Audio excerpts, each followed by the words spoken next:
Coming to you after the long weekend, the May 2-4 in Canada, Victoria Day weekend. And I'm told most of my viewers are Canadian, so I hope you had an excellent time. But now it is time to do the recap of the Holy Holm versus Vieira card, as well as the recap of Eagle FC 47. And I'll have some nice things to say about some of the fights, but I think overall, these are two pretty forgettable cards. Probably mostly because the main events for both are not particularly amazing, and somewhat unfortunate. People are not terribly big on the results. I am one of them. I do want to quickly just because I feel like this is going to be a really short episode, so bear with me here as I head to a slightly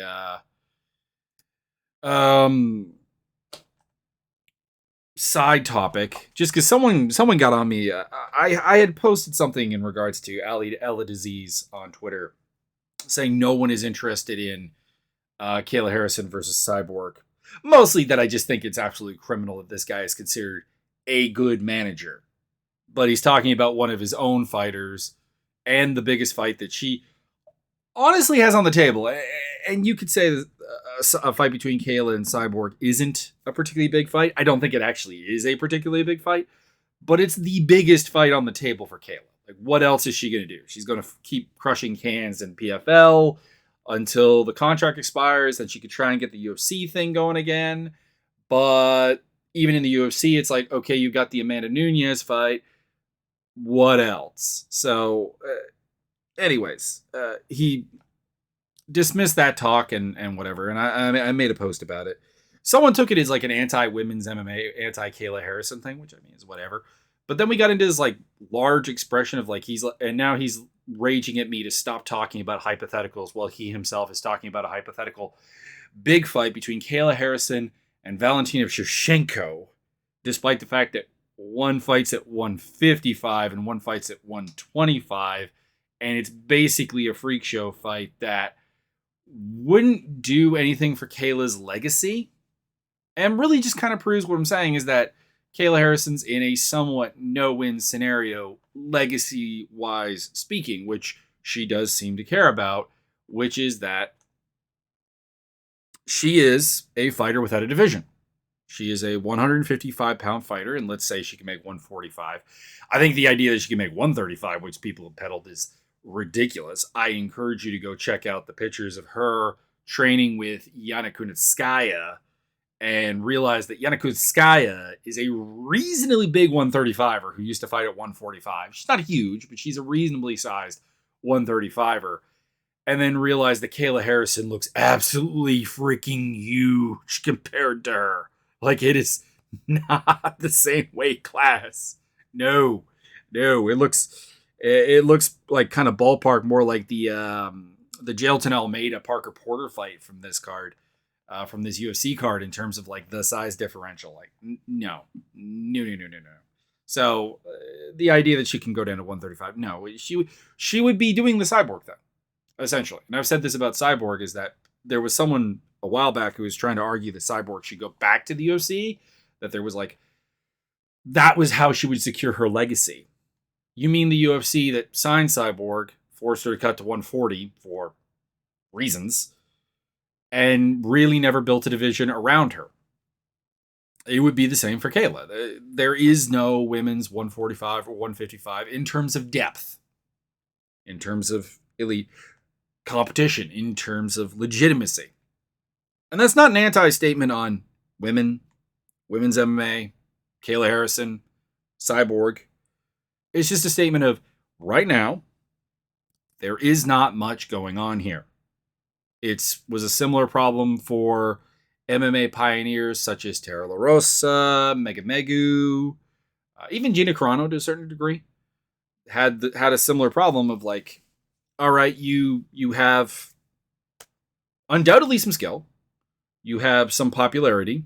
There's a little bit of buzz around you, but there's not really anyone for you to fight that's going to solidify yourself as a fighter in 10, 20 years. Mega Megu has survived a little bit as a pioneer of women's MMA, Gina Carano certainly has a legacy, but it has more to do with political and Hollywood concerns than it does with her fighting. And Tara LaRosa is largely a forgotten footnote in MMA history. And that's unfortunately the position that Kayla Harrison is in. So I would love to hear some thoughts on that, particularly as there is no UFC card next week or this coming weekend. So, the second podcast of this week will be largely like just kind of like talk about like there is literally nothing. Wow, no Bellator. The biggest, highest profile card I've got to work with is KSW 70. Wow, it's insane. Legitimately, no ONE FC even. One's on hiatus until June 3rd. Okay, yeah, no, yeah. So please, give me thoughts on this topic so I can make some time out of it. I don't know. I would love to dive deeper into this because, well, I mean, I would love to and I would not because it's also a bit of a no-win situation. Like I don't have any idea of what Kayla Harrison can do to, really secure a legacy as an MMA fighter. There's just like, what do you do when there's no one to fight? It's like she's like I said it in PFL. She's crushing cans, but that's also the best people available in the division. It's just that they're the best people in the division, but they're also cans. Like that's a significant problem. Anyways, let's talk about the UFC card that happened this weekend. Let me pull it up. Actually, I apologize. I did not have the card up. So I rewatched a couple of fights, most notably the main event and also the Tabitha Ricci versus Polyana Viana fights, because I wanted to talk about the judging in those two fights, because I disagree with the judging in both fights. It's not that I necessarily have a problem with Viera winning or with Viana winning.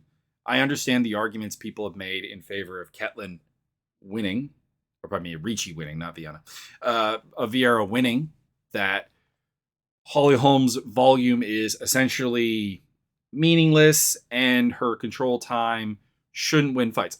Essentially, the long-standing anti-Holly Holm idea that because she's not necessarily destroying people, that she shouldn't be winning. I don't necessarily disagree with that. Like, I don't disagree with the negative Holm point of view, that she's boring and that her fighting style shouldn't actually be rewarded all that much.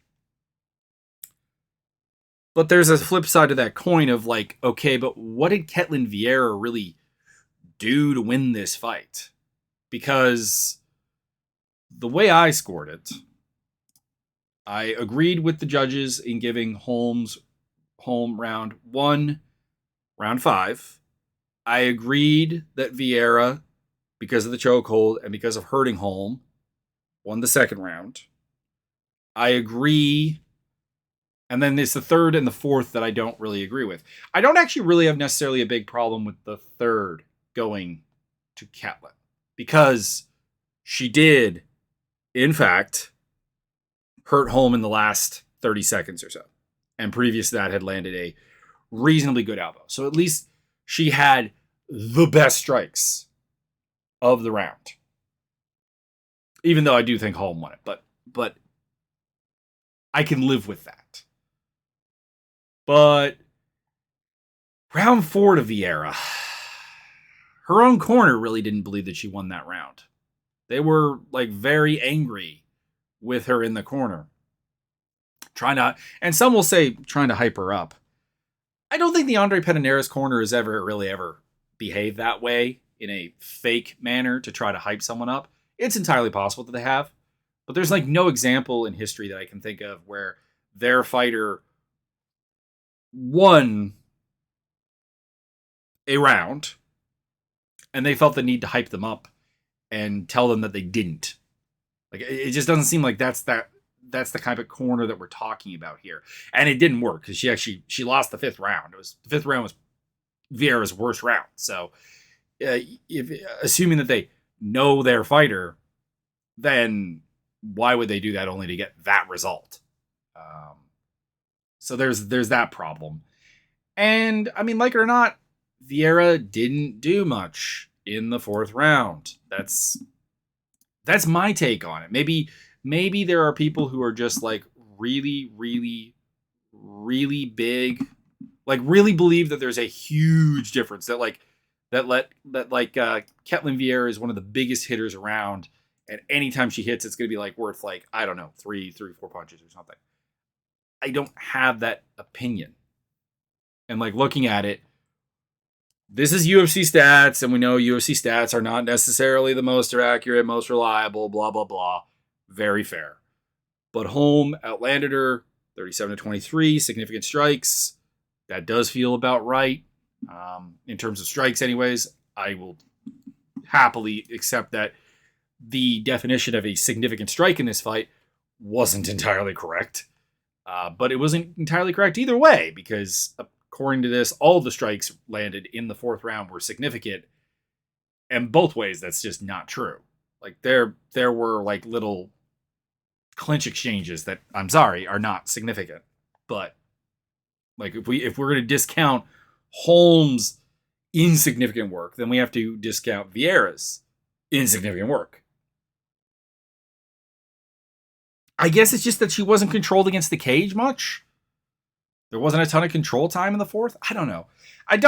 Like I said, I don't hate the decision just because in the result of it, someone else finally breaks through the Holly Holm barrier, finally goes on. We get some fresh matchups, whatever.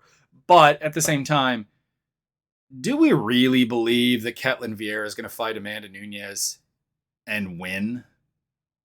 Or,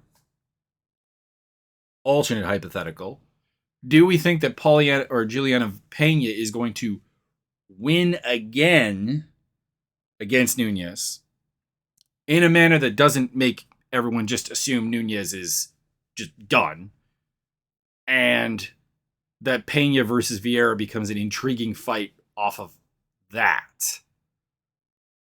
Like, I don't know. Like, I don't feel good about this fight either way. Like, do I agree with the Jackson Wink corner who are like super angry and want this result overturned? Not really. I do agree with their base point that judges face essentially no accountability. Adelaide Bird was judging on this card. Sal D'Amato was judging on this card. These are like some of the worst MMA judges of all time. And they're here judging on this card. And it doesn't matter who you believe the fault is, Athletic Commission, the UFC itself, whatever. It doesn't matter. The problem's source is the who's responsible for the problem beyond the judges doesn't really matter. The judges are terrible. Someone, be that the Athletic Commission, be that the UFC, whatever, needs to actually hold them accountable. And that's always been my thing. And I'll talk about open scoring later this week because a lot of people believe that is the solution to it. I don't think so. I really don't. And if we hop into Ricci versus Viana, again, I have no problem with Tabitha Ricci winning. I think that Tabitha Ricci fought to the best of her abilities and utilized what she had. She worked the takedowns. Her stand-up looked better. She was more active than usual. She actually was pretty good at pressuring at points. And she did what she could do on the ground. Like, her problem is just that she's too small. She's an atom weight. Even if she's always fought at strawweight, she's really an atom weight. Fighting one of the bigger strawweights in the division. Both in terms of, like, raw size and height and length. Because 5'5" versus 5'1", 6 inches of reach. So, like, realistically speaking, Viana is the one who earned the loss. She took a fight that she should have won. That she had all the physical requirements to win. She's a better striker. She's a longer striker. She's a more powerful striker. She's a stronger fighter. And she lost. So, like, Ricci is the fighter I come out of this feeling good is the wrong term, because I mean her core problem remains. She's too small.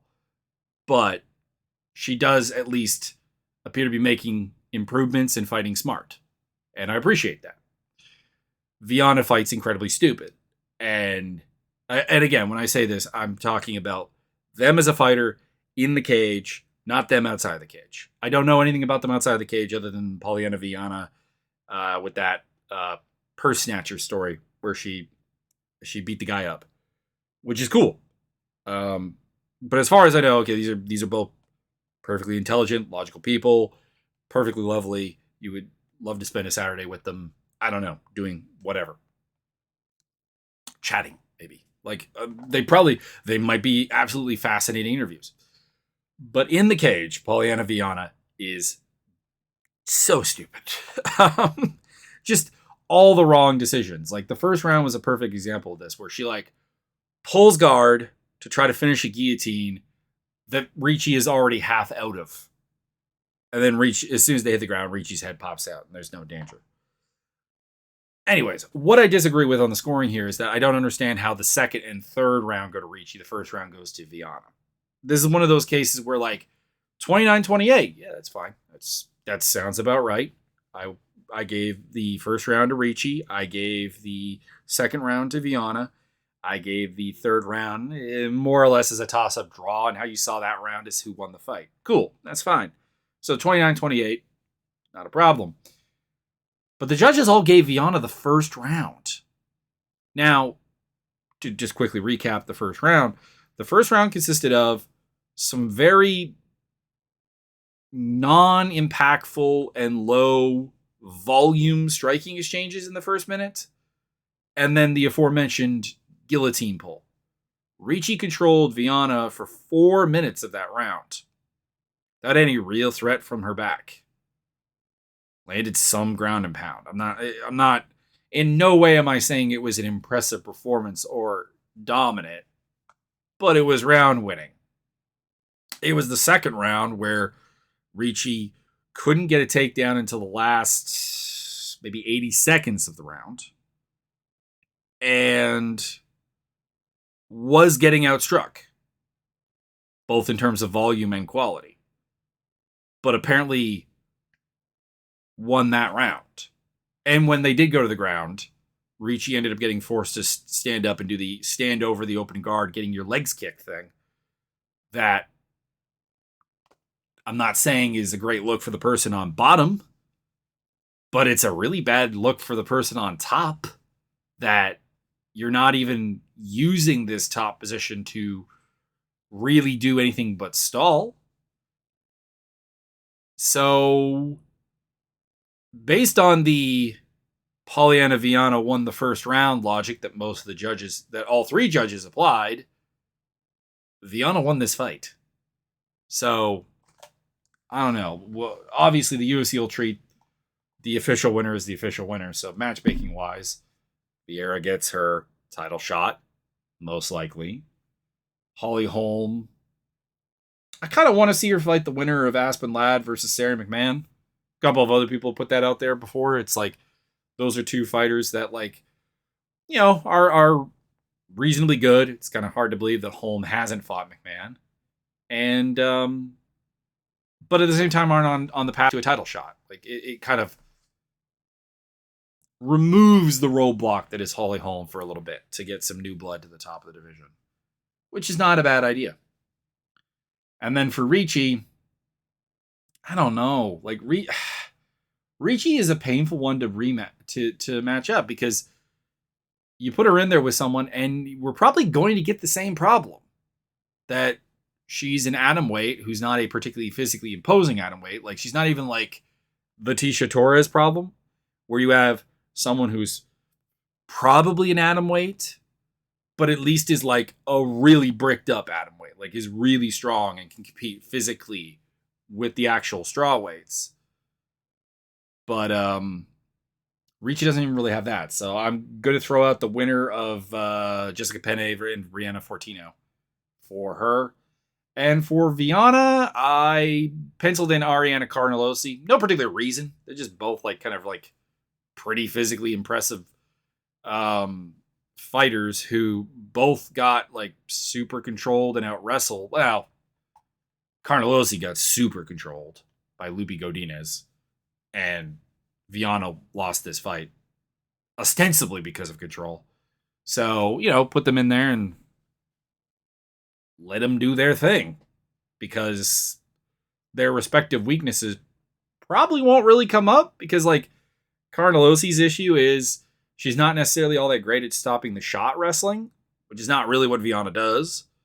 And Viana's case is just terrible decision making, which, I mean, cool. It'll end her up on the bottom with Carnelosi. I believe in Carnelosi being like a legitimate prospect, and I have a hard time wrapping my head around Polyana Viana as anything but filler. So there you go. Co-main event, Michel Pereira defeated Santiago Ponzinibbio. Good performance by Pereira. He stayed controlled, but creative, which I think is the good way to go with it. I don't like it when he gets super flat and boring, and I don't like it when he's doing backflips and stuff, so this is a happy median. There are some people who are saying like this is like a good sign for Ponzinibbio that he made it 15 minutes.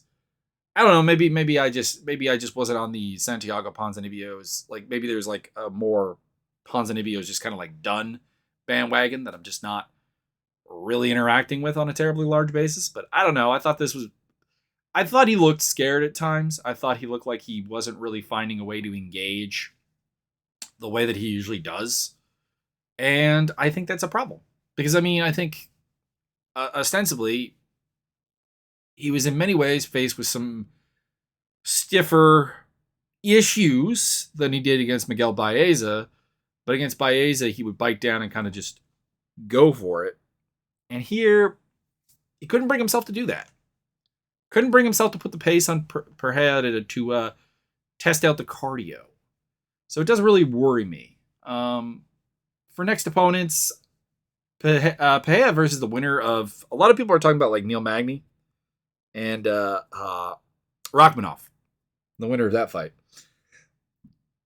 I don't like that fight, actually. I'd prefer the winner of the Jeff Neal and Vincente Luque fight, which I think will be Luque. So you put Luque versus Pereira, I think we have a fun time. I think we have a real fun time with that fight. And then for Ponzinibbio, I put Chaos Williams in. It's a fight that really kind of like will kind of test like, is he going to be able to keep up like the volume and the like attritive striking that he used to, and the fearlessness, because Williams is strong enough and powerful enough to scare you. And if he can fight like the old Ponzinibbio in that fight, one, it's pretty winnable, and two, it would kind of show us that he's still somewhat the Ponzinibbio of old. So I like that fight. Chiji Nkwani had a really good performance against Dusko Todorovic. Todorovic got the fight he wanted. He got the clinching. He got the grappling. He almost got submitted with a Darce choke by Chiji Nkwani. That's weird. And then eventually got finished in the clinch with a clinch elbow and finished off. Like, it was a really good performance by Chidi. I'm still not sure how much still not sure how far I think he'll go. I think in my prediction episode, I more or less made it clear that I just don't think Todorovic is particularly seasoned. I don't think he's particularly deep. I don't think he's even particularly that physical. Like he's got definite UFC middleweight physicality. Do not get me wrong, but I think he's used to fighting with a huge physical advantage that in the UFC he generally hasn't had, except for the Maki Pitolo fight. And it's showing because he's losing a lot. And even when he's winning, he's running into significant trouble with the physicality of his opponents. And that's why this kind of feels a little bit problematic. But you got Joaquin Buckley versus Albert Duraev coming up. My lord, would Chidi Njokuani versus Buckley be a hell of a fight that I would love to see. I'm not actually entirely certain I want to see Duraev versus Chidi if Duraev wins, but I'll say the winner of Buckley Duraev for him. And then for Dushko, I think the winner of Razak Al Hassan, mostly for Razak Al Hassan, versus Jamie Pickett, I think, spoiler, I think Al Hassan's going to win that. I've said it before. My faith in Pickett is exceptionally limited. I think he has a lot of physical gifts. I think he has all the physical gifts, actually, that you would really want. But he is so uncomfortable as a fighter that, I've said it before, he fits into that category of like, I don't know why you do this. Iron Turtle, Jun Young Park, Eric Anders. Park won the fight. Close one. If you scored it for Anders, I got no problem with it. It was a reasonably good fight. Someone said, and I do somewhat second this, that like that's the best fight you're going to see from Eric Anders, but it's also the worst you're going to see from the Iron Turtle. It's probably true. The Iron Turtle doesn't really have a great way of dealing with people who want to clinch with him and have a strong clinch game. He really wants to be like this pocket pressure technical brawler, or he wants to put you on your back and control you. And he couldn't make Anders have the first fight, and he couldn't do the latter to Anders. So it did lead to a kind of clunky, sloppy fight with a lot of clinching and a lot of low output moments. But I think it was still reasonably interesting. The action never slowed to an absolute crawl. And yeah, like I said, it's the best you're going to get out of Eric Anders, unfortunately. Anders is talking about possibly retirement soon. Honestly, if I'm him, I just like if it's on his mind, just retire. It's not that he can't fight, but it's like you're 37 years old. This is probably the best version of you, and the best version of you isn't winning performance of the night bonuses. It's not winning fight of the night bonuses.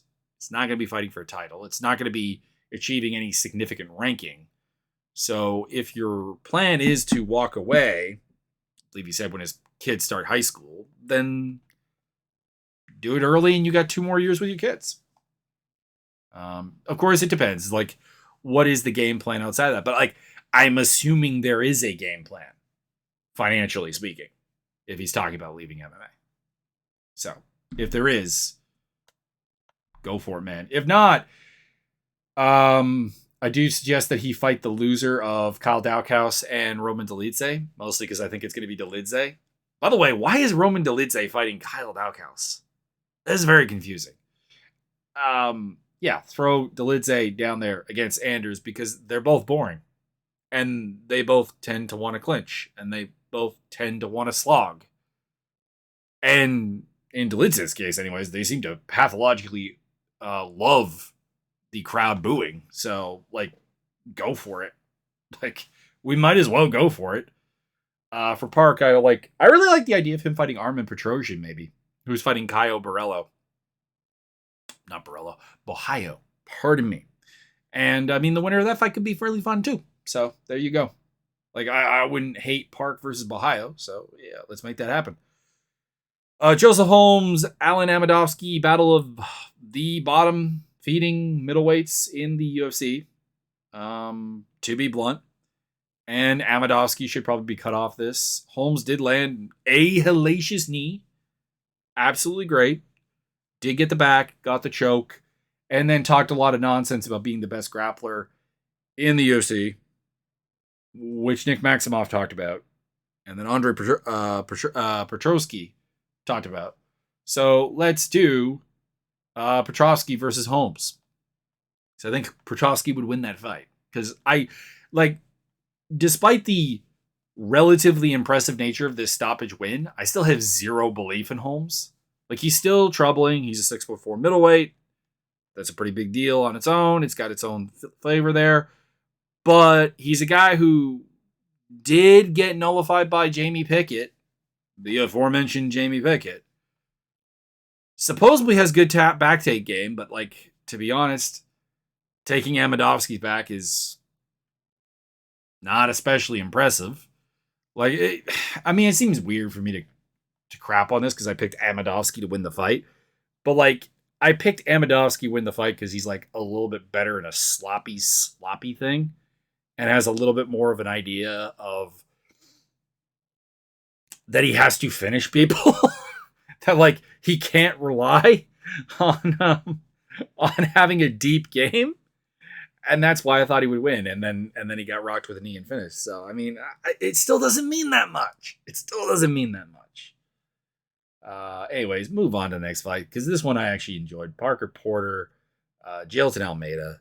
Almeida taking the short notice fight up at heavyweight. Well, not necessarily short notice because he was on the card against Maxine Grishin, and then ends up with this fight. Porter's the one actually taking on short notice. And Almeida dealt with him incredibly effectively. He went out there, instantly got the takedown done, and looked right at home at heavyweight, which is interesting. And then got the rear naked choke in the first round, a little over 4.5 minutes. I don't have a ton to say, but I mean, Almeida does appear to be like a legitimate prospect. He appears to have good size, good athletic ability. His striking is not super deep, but it's very serviceable. It'll get the job done. He does seem to have a very good shot takedown game. He has an excellent back take game. He's I honestly think he's going places. How old is he? I guess that would be the immediate question. I mean, it's 205, so he's got a fairly large time window. He's 30. Okay. So, probably won't get transformatively different, but will probably still get sharper, and he has a couple of years left in physical prime. And I legitimately think this guy's going to be very, very good, and I would like to see him fight someone who would kind of indicate that. I saw Tyson Pedro is not booked. I kind of like that idea. They're very similar in the sense that they're both very athletic. They're both crafty while not being super deep, and they both have good back take games. So I would like to see that. And Pedro's got like a little bit of a name on him. Be interesting. Parker Porter, I like Parker Porter. I do have significant questions about whether he's going to be in the UFC for like a ton longer. And I would like to see him fight the loser of Dontel Mays and Justin Taffa, because I think it's dangerous. I think both of those would be dangerous fights for him, but also winnable fights. And I think that's the best thing we can do for Parker Porter, really.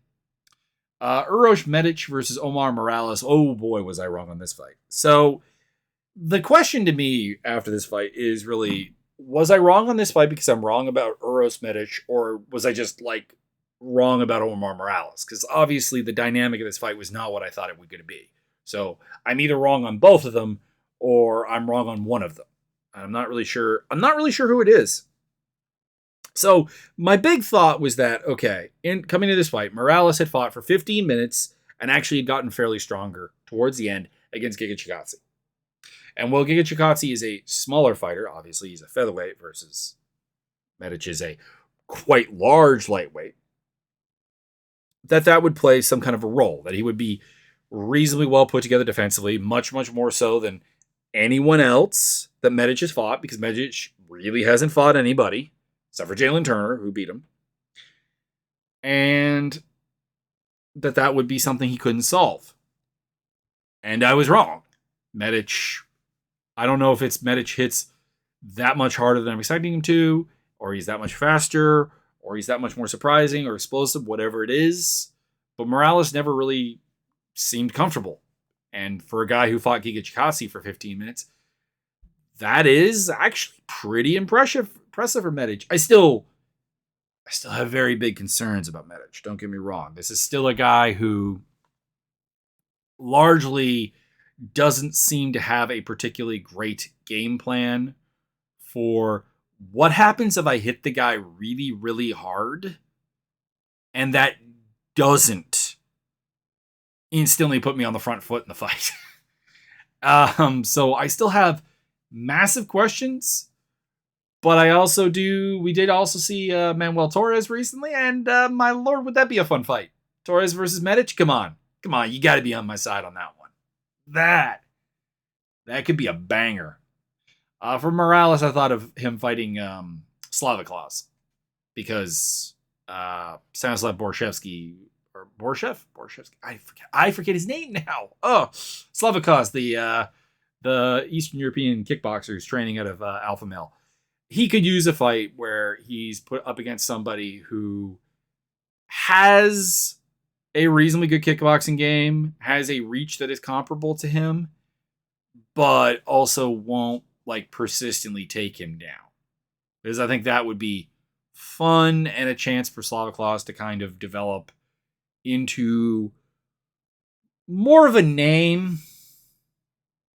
And then we go back to like trying to work out how he's going to fight wrestlers. And then Jonathan Martinez pretty convincingly beat Vince Morales. So bad day for the Moraleses. I don't really have much more to say about this fight. It hasn't changed my mind on the fundamental limitations of Jonathan Martinez, that like he has no in-between game. Like he's very comfortable on an outside kicking game, and he's pretty comfortable darting into the clinch. But like that mid-range striking game, that pocket area is still very, very uncomfortable. And that's both from a wrestling and a striking standpoint. And it's just that Vince Morales isn't very good. Like I like him. I've seen interviews with him. Like I think he has an interesting mind. I think he has. I think he's good. I think he's a fundamentally person you probably would like to know, like people like that. But he's just, it's not coming together. And you know who I would love to see? Oh, Jonathan Martinez versus Julio Arce. If Arce is not booked, oh, okay, that's like that kind of slickness that would be a thing. That'd be a thing. I'm down with that. I'm very down with that. For Vince Morales, I have Randy Costa penciled in. I had someone else for Martinez, but new. Arce. Chase Hooper beat Felipe Colares. I'm not sure that this has really changed my mind on Hooper that much. I think he did look improved. He was more persistent. He was more... he had more of a...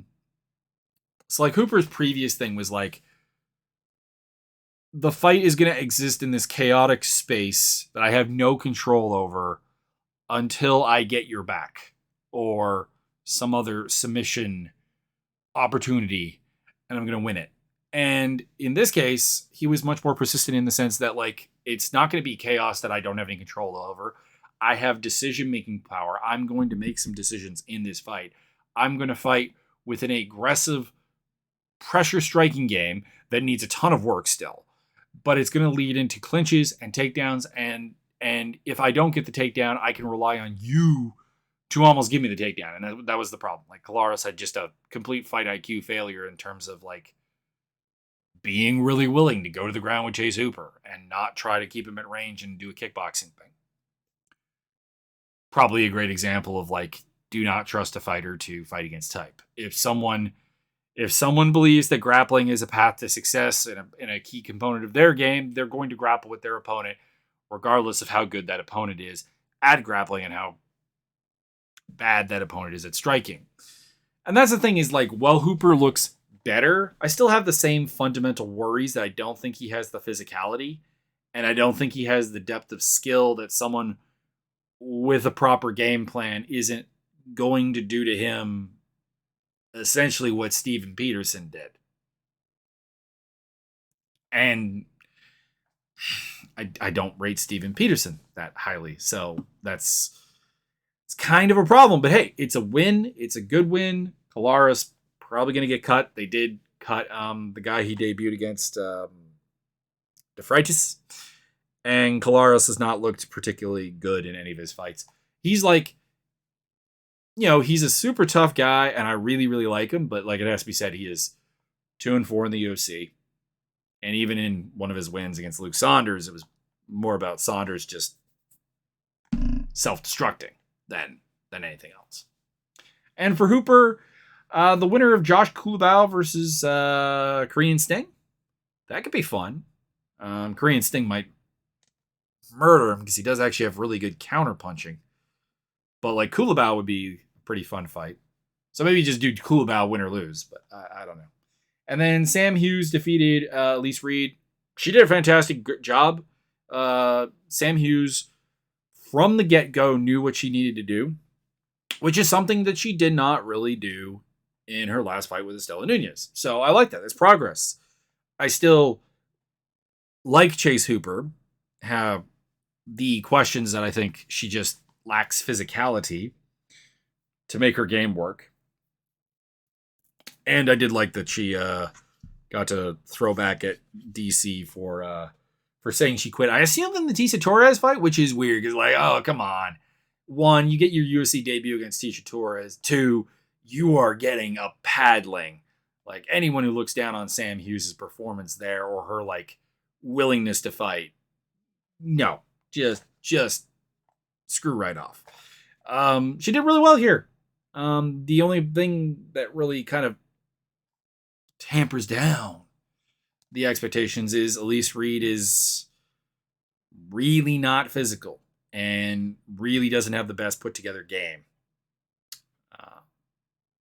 So it was a positive to see Hughes make the right decisions. And let's be honest, that's a huge thing in MMA.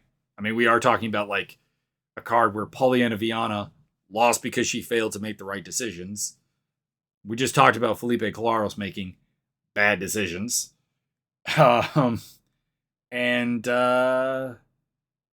yeah, like it's there's a lot of people out there who fight the wrong fight, and Hughes fought the right fight, got the win, and yeah, I couldn't think of a good opponent for her. Like I settled on like Montserrat Ruiz as her next opponent. But like, part of me is also like, man, do you just hate Sam Hughes? Because like, Hughes' path to victory is usually pressure boxing into the clinch, and that's exactly what Ruiz wants. And Ruiz is kind of nasty in the clinch, but I think that's the way to go. And then for Elise Reed, I've got Mallory Martin. So that's the fight card. Let's move over to Eagle FC quickly because I don't have a ton to say about it, but let's talk about what I got. So in the main event, JDS was winning up until the point where he dislocated his own shoulder, and that got a doctor stoppage. So Jorgen De Castro has a win over Junior Dos Santos. Hector Lombard versus Thiago Silva was the most Hector Lombard and Thiago Silva fight, just period. It was Lombard winning early, hurting Silva badly, and then kneeing a gassed out Lombard illegally and getting the fight stopped. I feel like that is it's their entire careers can put into a 6 minute and 44-second fight. Maki Pitolo made short work of Doug Unser or Usher, not surprising. El Dirte, Andrew Sanchez proved too much for Gabriel Checo. I figured it would. I think that, honestly, if Eagle FC wants to really make a project out of Gabriel Checo, and I think they do. I like Gabriel Checo, actually. He's an exciting little kind of slightly off-meta grappler. I actually really would like to see him do more, but like they need to stop putting him up against like really solid wrestlers because like that's what Andrew Sanchez is. That's what Rashad Evans is. So if he is in fact going to be a prospect of theirs, they need to rethink how they're booking him. Ahmed Aliyev made short work of Daryl Horcher. Not much to say about that other than that's like what? Wow, yeah. Pitolo and Aliyev both won in literally 30 seconds. That's just kind of weird. Islam Mabadov beat Zach Zane. That was his can-crushing performance. Ronnie Marquez versus Reddy Pena ended in Pena getting a knee injury. Roosevelt Roberts looked pretty good against Alexander De Almeida, which is good because Roberts is like late run in the UFC did have me like kind of legitimately worried, like the fight with Ignacio Bahamondes and even the Kevin Kroom fight, you know, kind of had some worries too. Am I thinking about the right fight with Kevin Kroom? Is this the one that Kroom won and then it got overturned? Or was this Roberts' win? Yeah, originally a submission win for Kroom.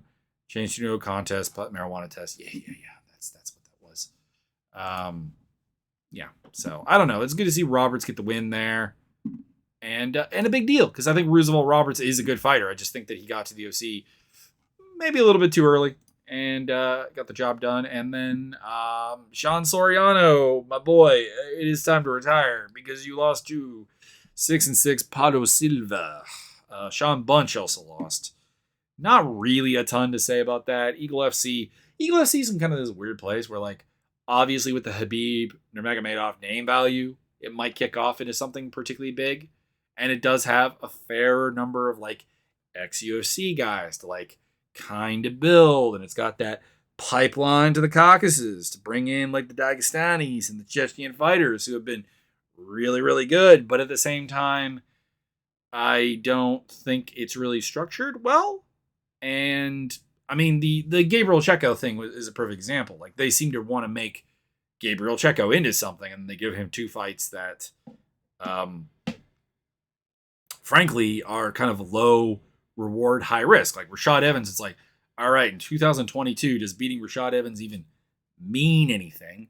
And then you give him the Andrew Sanchez fight, and I think it's part, like, people didn't, like, there were people who didn't realize that this was like a UFC veteran, Andrew Sanchez, on Twitter. Like, it's just, it's not a good, it doesn't look like they're making the right decisions, in my opinion. And despite the fact that they do have, like, a solid roster of name value and still, like, somewhat useful fighters, and the Habib thing and the pipeline thing, like, there's a lot going for it, but I also don't think it's being run all that well. I talk about, like, fight IQ being kind of low. This is like promoter IQ being kind of low, but we'll see what they do long term. We got Cage Warriors and we got KSW this week. Let's see if there's anything. Is there anything I'm excited about? Is there anything that I want to, like, hype you guys up? Because I like to hype people up about regional MMA. Like, it's really fun. But I am looking down this list and I am not seeing anything that's going to win you over if you aren't already won over. I guess is what it comes down to. Hey, Mariusz Bujanowski's on the card. How long has it been since Pudge has fought, actually? Kind of intrigued by this now. They're also trying to really push Anita Beckis as a thing, and she's not bad. She's not bad, but I do kind of wonder. Bujanowski has not fought since 2021 in October, and of course is not really a guy that is really worth getting excited about. It's purely name value. Luke Shanks versus Josh Reed is on Cage Warriors 138. That should be a good fight. I think that's actually worth checking out. So I'd check out Cage Warriors 138 if you can. It's not huge, but, like, the main event of James Webb versus Leon Aliu, not bad. And I think Luke Shanks versus Josh Reed actually has some particular value, because I was looking at Luke Shanks, obviously, for the debut of Jake Hadley in the UFC, and they fought, and it got me kind of interested in Luke Shanks. Like, he's a mess, but, like, it's a fun mess. So that's something worth checking out. Obviously, since the next one's gonna be, like, more like a question and answer show for people, please feel free to submit questions on Twitter or in the Discord or on the Facebook, and I will try to answer them to the best of my abilities.